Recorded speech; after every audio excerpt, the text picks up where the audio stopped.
삼손은 작은 태양이라는 이름의 뜻을 가지고 있습니다. 혼탁한 그 세상 속에서 시대와 구별되어서 세상의 밝은 태양으로 살아가기를 소망했던 마노아 부부의 소망과 염원이 그 이름 안에 담겨져 있는 것이죠. 그런데 사사기 13장에서 16장에 이르기까지 상대적으로 길게 서사되어 있는 삼손의 이야기를 보면 삼손은 그와 같은 태양처럼 살아갔던 적이 한 번도 없다는 사실을 우리가 확인해 볼 수가 있습니다.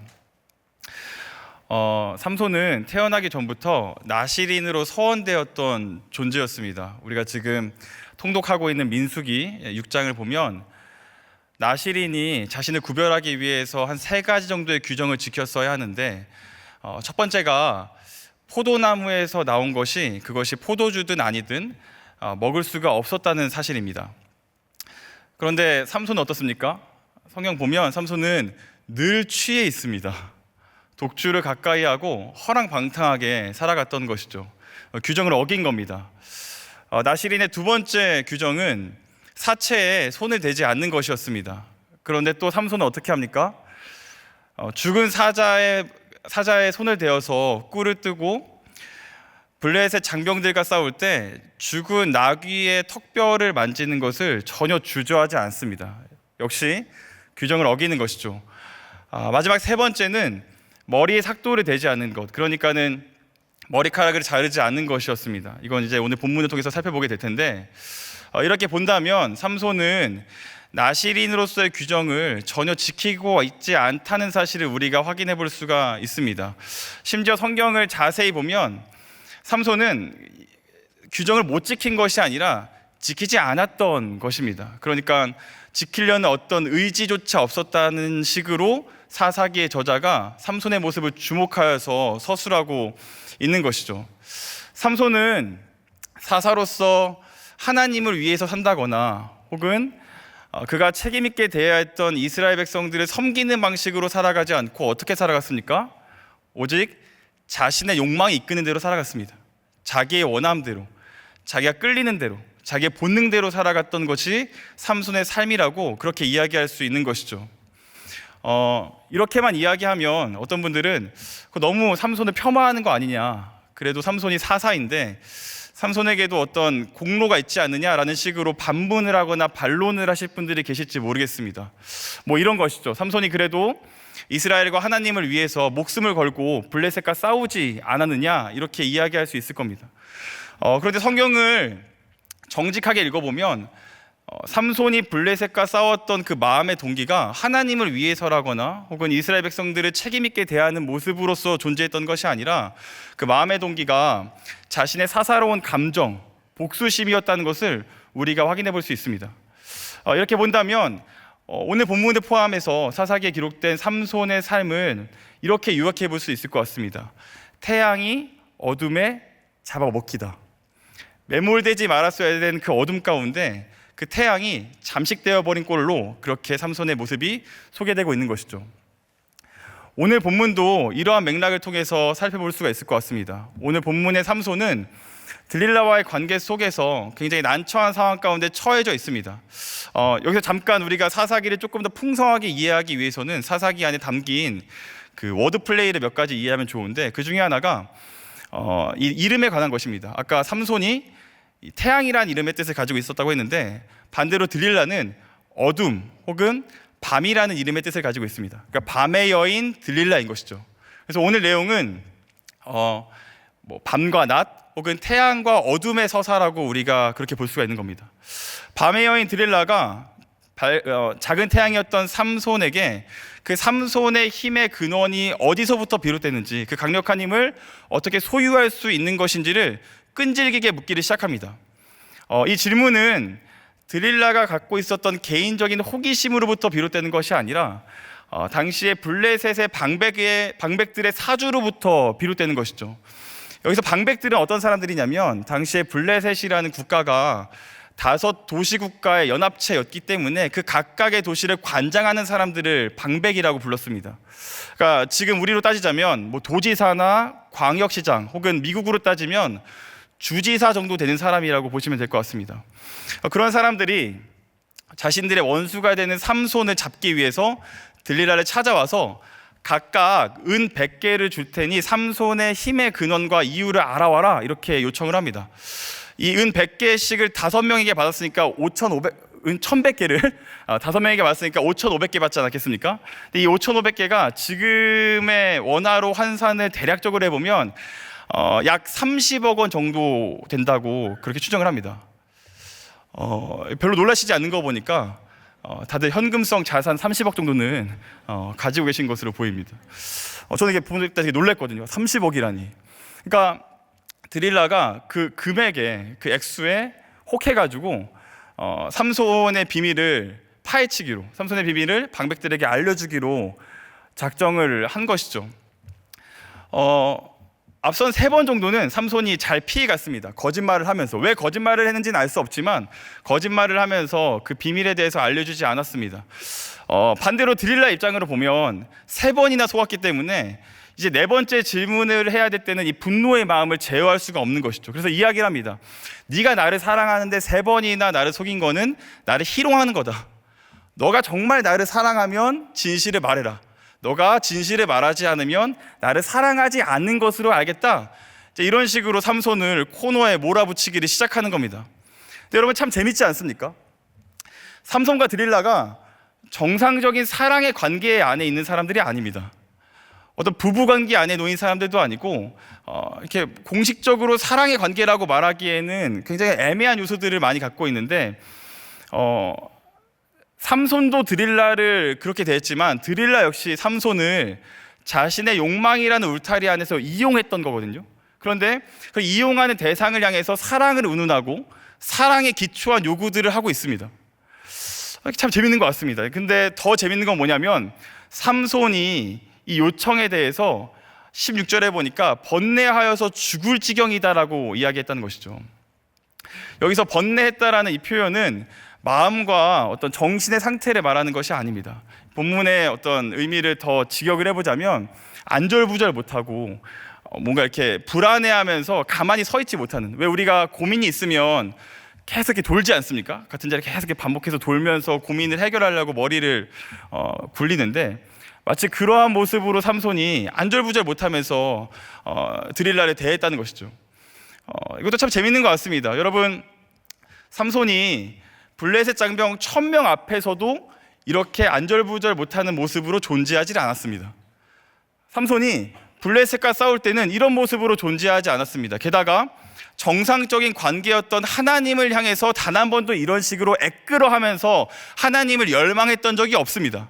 심지어는 책임 있게 대해야 했던, 자신이 목숨을 걸고서라도 책임 있게 대해야 했던 이스라엘 공동체를 향해서는 이런 애타는 심정으로 한 번도 공동체를 마주했던 적이 없는데, 삼손이 유독 그 비정상적인 관계에 있었던, 죄의 관계에 있었던 드릴라와의 관계 속에서만 이렇게 애끓는 모습을 보여주고 있는 것이죠. 여러분, 죄가 사람의 눈을 가리면 얼마나 추해지는가 말씀이 우리에게 보여주고 있습니다. 삼손이 점점 죄의 눈이 가리워서 무엇이 정상이고 비정상인지를 판단할 수 없을 정도의 수준에 지금 놓여져 있는 것이죠. 이처럼 드릴라가 계속해서 추궁하자 삼손이 어떻게 합니까? 오늘 말씀 17절인데 우리 같이 읽겠습니다. 17절 읽겠습니다. 시작. 삼손이 진심을 드러내어 그에게 이르되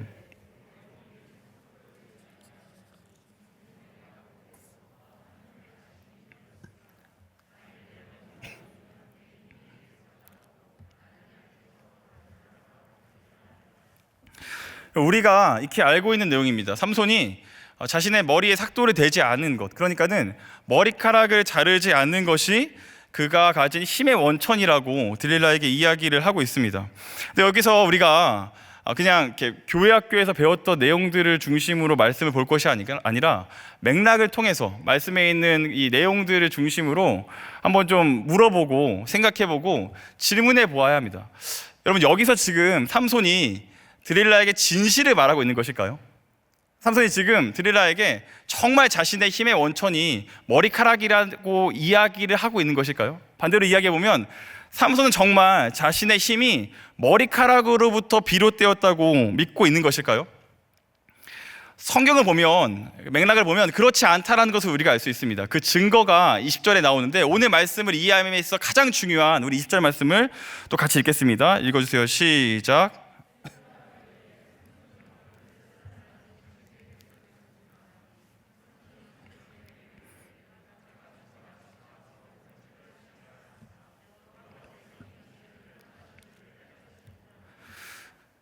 드릴라의 무릎에서 자고 있던 삼손의 머리가 다 밀립니다. 그리고 블레셋 사람들이 자신을 잡으러 왔다는 사실을 알게 되고 삼손이 이제 벌떡 몸을 일으키게 되는데, 중요한 것은 머리가 다 밀린 이후에 삼손이 어떻게 말하고 행동하는가라는 것입니다. 뭐라고 합니까? 내가 전과 같이 몸을 떨치리라. 여기서 전과 같다라는 말은 그 앞서서 블레셋 장병 1000명과 싸워서 이겼던 것처럼 동일하게, 앞서 3번의 거짓말을 통해서 블레셋 장병들이 이겼던 것처럼 이 전과 같이 내가 내 힘으로 이 문제를 해결할 수 있다라는 겁니다. 그러니까 만약에 삼손이 정말로 머리카락이 자신의 힘의 근원이라고 생각했다면 드릴라의 무릎에서 일어났을 때 머리가 다 밀려 있는 것을 보고 당황해야 되지 않겠습니까? 당황하고 내 힘이 어디 갔지? 나는 힘을 쓸 수가 없는데 하면서 당황하고 도망가거나 주저했어야 하는데, 주저하지 않고 블레셋 장병들을 마주했다는 것은 삼손도 알았다는 겁니다. 뭘 알았습니까? 자신의 힘이 머리카락으로부터 비롯된 것이 아니라는 것을 삼손도 알았다는 것이죠. 그러니까 드릴라에게 머리카락이 내 힘의 근원이야 라고 말한 거는 진실을 말한 게 아니라 4번째 거짓말을 하고 있는 겁니다. 4번째로 삼손이 거짓말을 하고 있었다는 것이죠. 그렇다면 여러분, 삼손의 힘의 근원은 어디서부터 비롯됩니까? 우리는 다 머리카락인 줄 알았는데 머리카락이 아니었던 겁니다. 여러분, 삼손의 힘은 어디서부터 비롯됩니까? 삼손의 가진 힘의 원천은 머리카락이 아니었습니다. 삼손의 이야기에서 머리카락은 본질이 아닙니다. 삼손이 가진 힘의 근원은 하나님이셨던 거죠. 하나님이셨습니다. 여러분, 사사기 내에서 삼손이 언제나 강력한 힘을 발휘할 때, 특별히 그 힘을 들어서 이스라엘의 구원을 위해 쓸 때마다 성경이 뭐라고 이야기하냐면 여호와의 영이 삼손에게 임했다, 이렇게 이야기를 합니다. 여호와의 영이 삼손에게 임했다. 그러니까 사사기의 저자가 이 힘의 근원이 머리카락에 있는 것이 아니라 하나님으로부터 비롯되었다는 사실을 강조하고 싶었던 것이죠. 한마디로 삼손은 하나님의 은혜로 강력한 힘을 소유하게 되었습니다. 하나님의 은혜로 강력한 힘을 소유하게 되었다는 것이죠. 그래서 여러분, 삼손이라는 캐릭터를 사사기에서 우리가 규정하고 생각할 때 삼손은 힘이 센 사람이 아닙니다. 삼손은 장발을 가지고 있고 힘이 강력하고 여성 편력이 있는 그런 사람이 아니라, 사사기에서 말하고 싶은 삼손의 본질은 무엇이냐면 삼손은 은혜가 없이는 살 수가 없는 사람이더라 라는 것입니다. 삼손은 은혜가 없이는 살 수 없는 사람. 삼손이 갖고 있는 그 모든 힘은 하나님이 주시는 공급으로부터 비롯됐다라고 말씀이 우리에게 이야기하고 있는 것이죠. 여러분, 근데 문제는 무엇입니까? 블레셋이 이것을 몰랐던 것은 당연한데 삼손도 이 사실을 몰랐다는 겁니다. 그는 그의 힘이 당연히 자신의 것이고, 그렇기 때문에 그가 무엇을 하거나 어떻게 사는지와는 상관없이 그가 힘을 잃지 않을 것이라 생각했습니다. 그가 가지고 있는 힘이 오직 자신의 어떤 권리이기 때문에, 그의 힘이 자신의 소유이기 때문에 그가 어떻게 살아가는지, 그가 어떤 식으로 삶을 이끌어가는지와 상관없이 늘 그 힘을 가지고 있을 것이라고 생각했던 것이죠. 그래서 팀 켈러 목사님이 사사기를 주해했던 당신을 위한 사사기라는 책에서 이렇게 이야기합니다. 띄워주시면 제가 읽어드리겠습니다. 그의 자기 기만은 단지 심리적인 것만이 아니라 신학적인 것이었다. 삼손은 자신이 얼마나 하나님의 은혜에 의존하고 있는지를 보지 못했다. 그는 자신의 힘을 하나님의 자비의 선물이 아니라 결코 빼앗기지 않을 자신의 권리로 보고 있었던 것이다. 사랑하는 여러분, 삼손의 진짜 문제는 무엇입니까? 그가 구별된 나실임에도 불구하고 포도주와 독주를 마시고 사체에 손을 대고 여성 편력적이고 호색한 그런 삶을 살았던 것이 문제입니까? 물론 그것도 문제지만 성경이 말하는 삼손의 문제의 관점은 조금 다릅니다.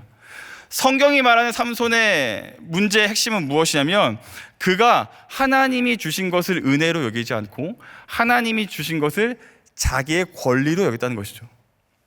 더 나아가서 자신에게 은혜로 주신 그 힘을 자기 중심적으로 자신의 욕망을 이루는 데만 사용했던 것, 그것이 삼손의 문제의 본질이라고 성경이 우리에게 이야기하고 있는 것입니다.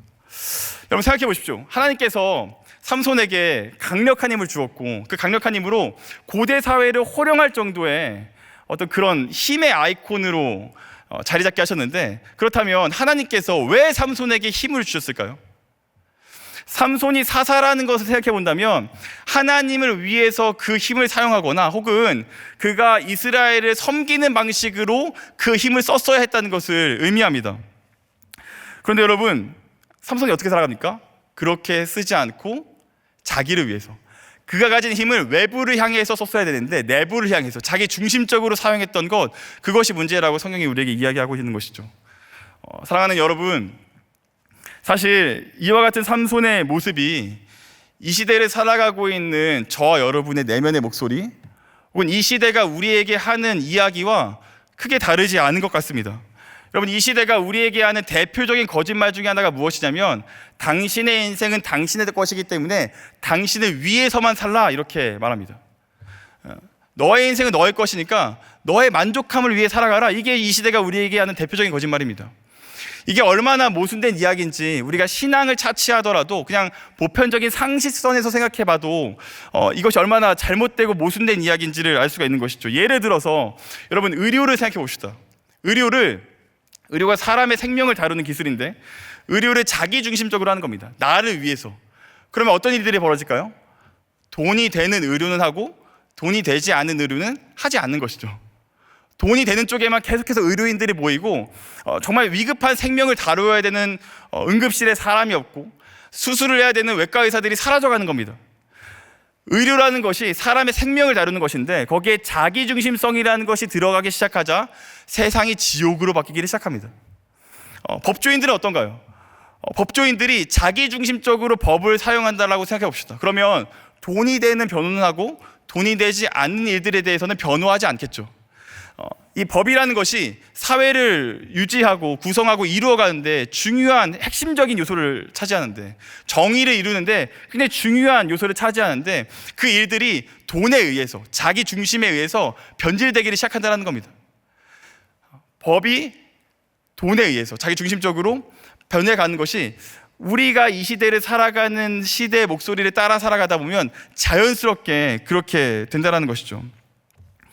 여러분, 하나님께서 우리를 그러한 방식으로 부르시진 않았습니다. 하나님께서 처음에 창조하셔서 우리를 부르실 때 하나님의 방식은 네 인생은 너의 것이니까 너를 스스로 만족하는 방식으로 살아가라, 이건 하나님의 방식이 아닙니다. 하나님은 우리를 처음에 창조하실 때 사람과 사람을 만드셔서 서로가 서로의 필요를 채워주는 방식으로 살아가도록 그렇게 지으셨습니다. 그러니까 만약 여러분에게 오늘날에도 동일하게 원리는 이어지는데 여러분에게 만약 남들에게 없는 은사가 있다면 그거는 여러분의 만족과 여러분의 욕망을 채우는 데 사용될 것이 아니라 여러분의 은사를 통해서 누군가를 채움받아야 된다는 거죠. 만약 여러분이 누군가보다 더 많은 소유를 갖고 있다거나 누군가보다 더 많은 것을 성취했다면 나를 위해서 그 소유와 성취를 쌓아 올라가면서 살아가는 것이 아니라 여러분의 소유와 여러분의 성취로 결핍되고 어려워하는 사람들에게 부어주면서 채움받은, 서로가 서로를 채우는 그런 방식으로 살아가라고 하나님께서 사람을 지으신 것입니다. 근데 여러분, 우리가 어떻게 살아갑니까? 나를 위해 살아갑니다. 자기중심적으로. 성경이 삼손과 우리를 향해서 그것이 문제라고 이야기하는 것이죠. 너가 가진 것이 은혜를 통해서 공급받은 것인데 너를 위해 살아가는 것이 문제다. 말씀이 우리에게 그렇게 이야기하고 있는 겁니다. 정리해보자면 삼손의 진짜 문제는 무엇입니까? 그가 거룩하게 살아가지 못하는 것도 문제였지만 더 근원적인 문제는 하나님께서 주신 것을 은혜로 여기지 않고 당연히 자기의 권리로 여겼다는 것, 그것이 문제라는 것입니다. 여러분, 그렇다면 하나님이 이와 같은 삼손의 문제가 많은 삼손을 어떻게 대하실까요? 우리 20절 말씀을 같이 읽겠습니다. 읽어주세요. 시작.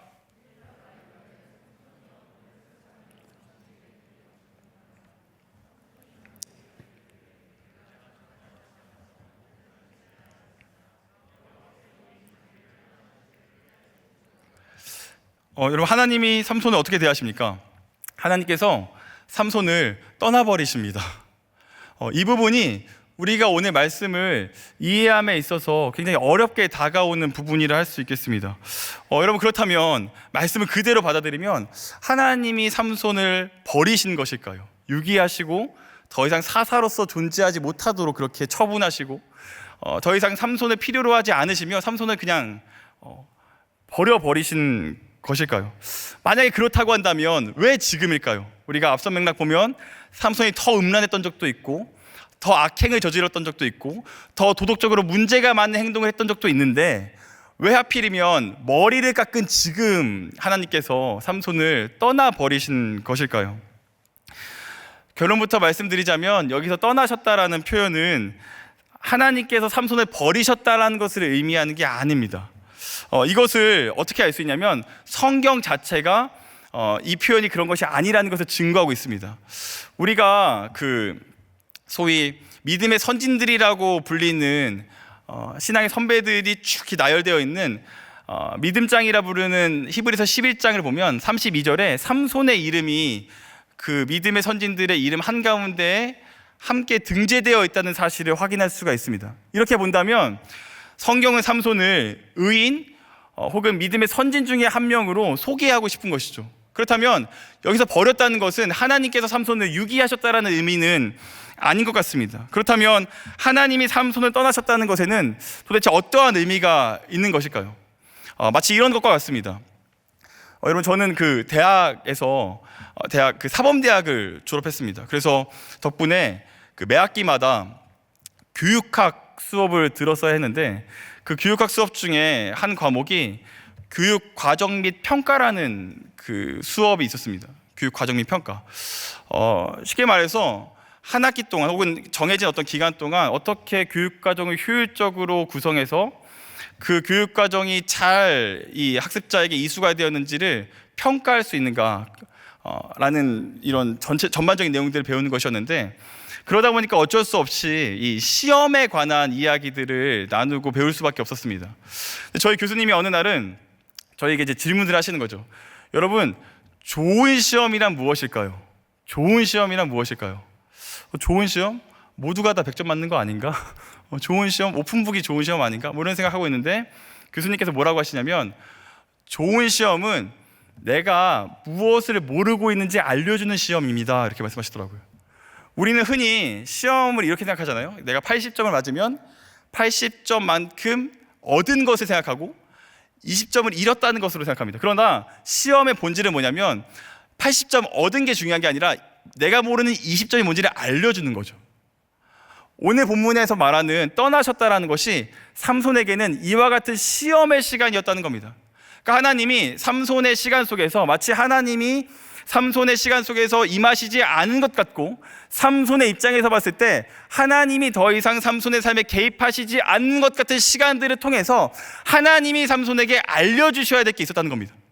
하나님이 반드시 그 시간을 통해서 마치 삼손의 시간 속에서 무기력하고 삼손의 시간 속에서 더 이상 하나님이 삼손의 삶 가운데 개입하시지 않을 것처럼 여겨지는 버려지는 것 같은 그 시간과 시험들 속에서 하나님은 삼손에게 반드시 알려주시고자 하는 것, 삼손이 모르고 있었던 것을 꼭 알려주셔야 했다는 겁니다. 그것이 무엇입니까?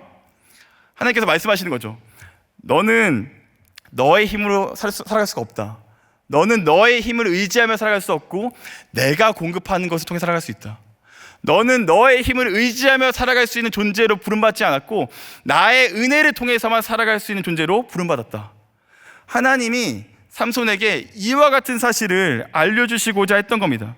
그러니까 여기서 떠나셨다라는 하나님의 이 표현은 삼손을 버리시고 유기하시는 하나님의 마음이 아니라 도리어 삼손을 포기하지 않고 신실하게 이끌어 가시는 하나님의 심정이라는 것을 우리가 알 수가 있는 것이죠. 하나님은 시험과 고난을 통해서라도 삼손이 알아야 하는 것을 끝까지 알려주시려고 하는 겁니다.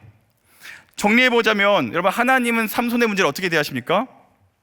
은혜로 대하십니다. 버리지 않고 포기하지 않고 끝까지 붙잡고 늘어지는 것이죠. 여러분, 반대로 말하면 이것이 얼마나 비효율적입니까? 그렇지 않습니까? 사사기를 읽다 보면 13장에서 16장까지 이르기까지 삼손의 이야기 속에서 오히려 삼손 때문에 하나님의 영광이 가리워지는 것 같습니다.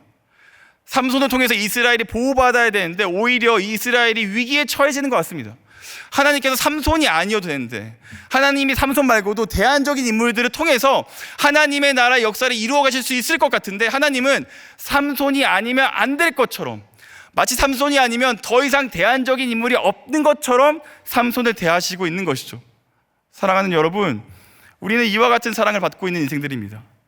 하나님은 저와 여러분이 아니어도 하나님의 나라를 이루어 가실 수가 있습니다.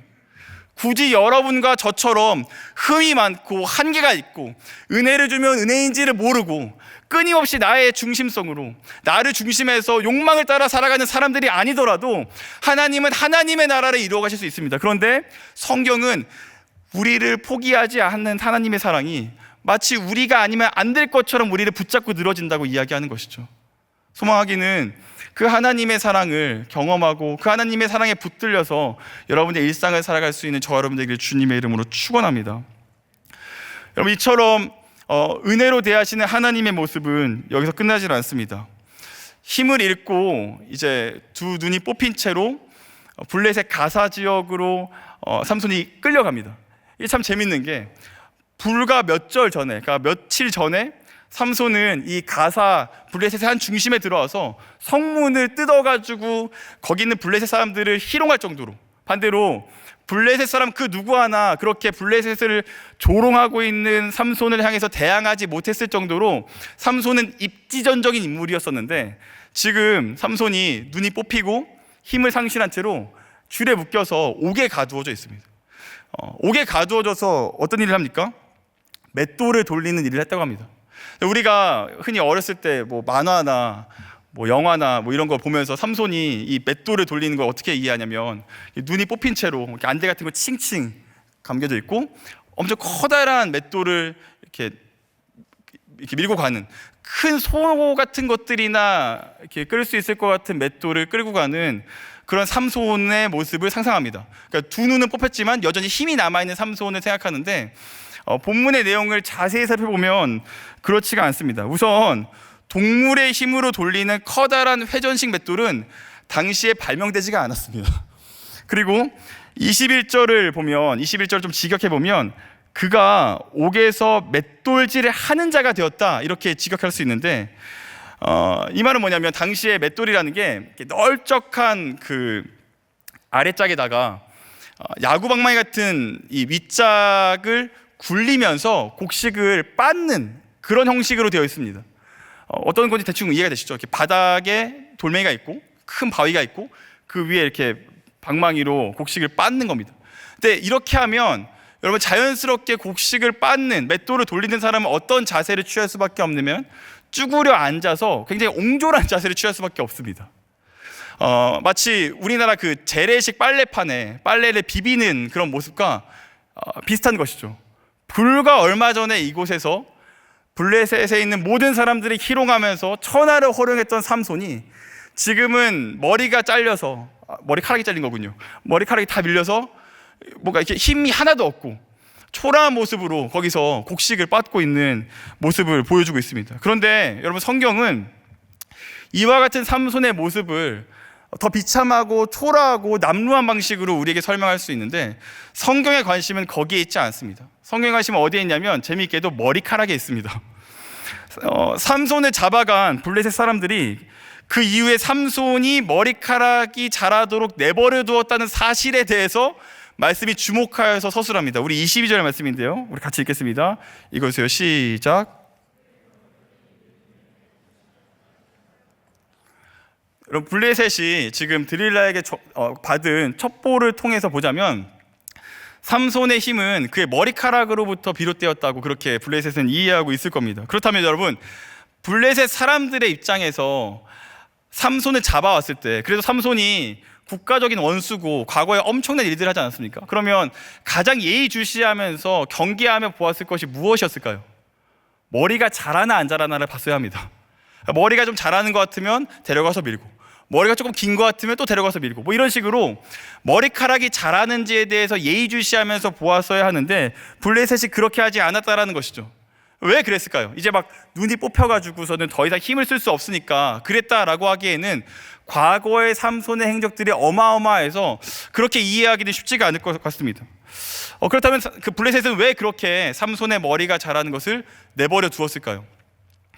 이것은 이 블레셋 사람들의 종교관으로부터 비롯됩니다. 그러니까 머리를 기르는 것이 단순히 그냥 개인의 어떤 스타일이 아니라 제의적 측면이었기 때문에, 그러니까 나시린으로서 살아가는 삶의 한 방편이었기 때문에 한 번 머리가 밀린 나시린은 다시 회복될 수 없다고 생각했던 것이죠. 당시에 다곤신을 섬기고 있었던 블레셋 입장에서는 다곤신은 한 번 실수하면 다시 받아들여주는 신이 아니었습니다.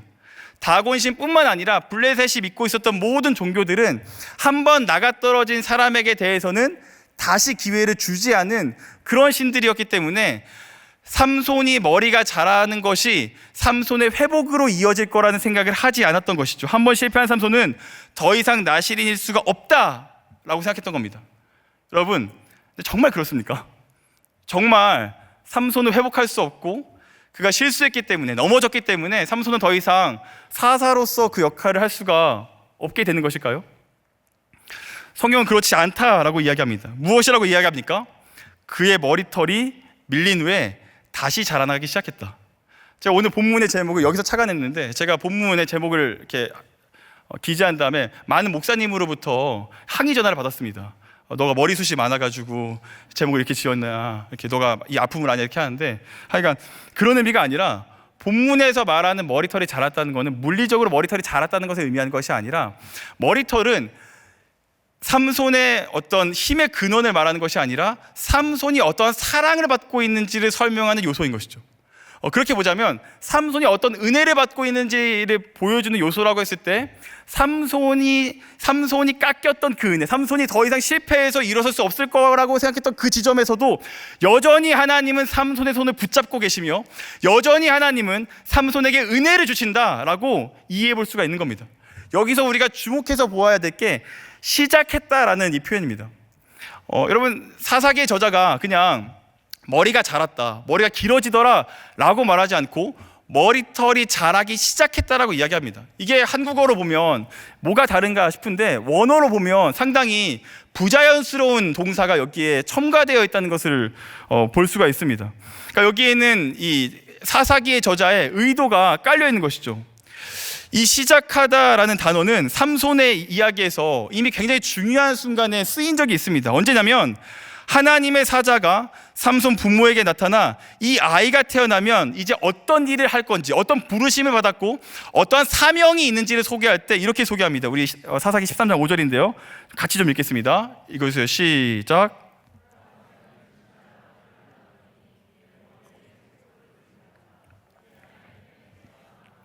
하나님께 바쳐진 나시린의 뱀이라, 그가 블레셋 사람의 손에서 이스라엘을 구원하기 시작하리라 하시니, 삼손이 하나님께 바쳐진 나시린일 뿐만 아니라 그가 태어나서 살아가는 모든 순간에 그는 나시린이고, 그가 나시린이라는 것은 그가 하나님의 사명, 곧 이스라엘을 구원하는 일에 부르심을 받았다는 것을 의미합니다. 그 일의 시작의 지점에서 삼손이 시작했다라고 성경은 삼손을 표현하고 있다라는 것이죠. 그러니까 그 삼손의 시작을 표현했던 그 동사가 삼손의 가장 밑바닥에서 쓰였다는 것은 무엇을 의미하냐면, 삼손을 부르셨던 그 하나님이 삼손의 실패의 현장, 삼손의 가장 최악의 순간, 삼손의 인생에서 가장 밑바닥이었던 그 순간에도 여전히 삼손을 포기하지 않고 붙잡고 계시다는 것을 의미합니다. 여러분, 우리는 종종 실패하면 더 이상 일어설 수 없을 것이라 생각하는데, 말씀은 그렇지 않다라고 이야기합니다. 말씀은 실패해도 다시 일으켜 세워주시겠다라고 이야기합니다. 말씀은 실패하더라도 다시 시작할 수 있는 은혜가 우리에게 있다고 그렇게 말씀을 하고 계신 것이죠. 이렇게 본다면 여러분, 하나님이 삼손에게 정말 주시려고 하는 것은 무엇일까요? 하나님이 삼손에게 정말 주시려고 하는 것은 삼손의 힘을 되찾아 주시는 것이 아니었습니다. 하나님이 실패한 삼손에게 정말 다시 주시려고 했던 것은 무엇이냐면, 여전히 삼손에게 그 사명이 남아있다는 것을 되찾아 주시는 겁니다. 하나님이 실패한 인생들을 향해서 무엇을 하고 싶어 하시냐면, 그 실패한 인생에게 한 사람의 회복과 한 사람의 만족과 한 사람의 괜찮음으로 끝나는 것이 아니라 그 사람을 향한 하나님의 사명이 여전히 유효하고 있다는 것을 말씀하고 계시다는 것이죠. 여러분, 우리의 실패가 우리를 결정짓는 것이 아니라 우리를 부르신 하나님만이 우리를 결정지을 수 있는 겁니다. 믿으십니까? 우리가 실패해서 우리의 사명이 소멸되는 것이 아니라 우리를 부르신 하나님이 영원하고 불변하시기 때문에 우리를 부르신 하나님이 우리를 붙잡고 계시다면 우리의 사명은 여전히 유효하다는 것이죠. 제가 오늘 말씀을 이렇게 준비하면서 저에게 있었던 한 가지 일이 좀 떠올랐습니다. 제가 이렇게 설교를 할 때, 기도할 때, 여러분 보통 이렇게 기도하면 이렇게 반복해서 쓰는 어떤 관용적인 문장들 같은 것들이 있지 않습니까? 저는 그게 뭐냐면 하나님 구원해 주신 것만 해도 감사한데 라는 겁니다. 하나님 구원해 주신 것만 해도 감사한데. 제가 이 표현을 굉장히 이렇게 자주 하면서 기도를 하는 걸 몰랐는데 최근에 저희 청년들이 알려줘서 제가 알게 됐습니다. 근데 여기에는 한 가지 사연이 있습니다.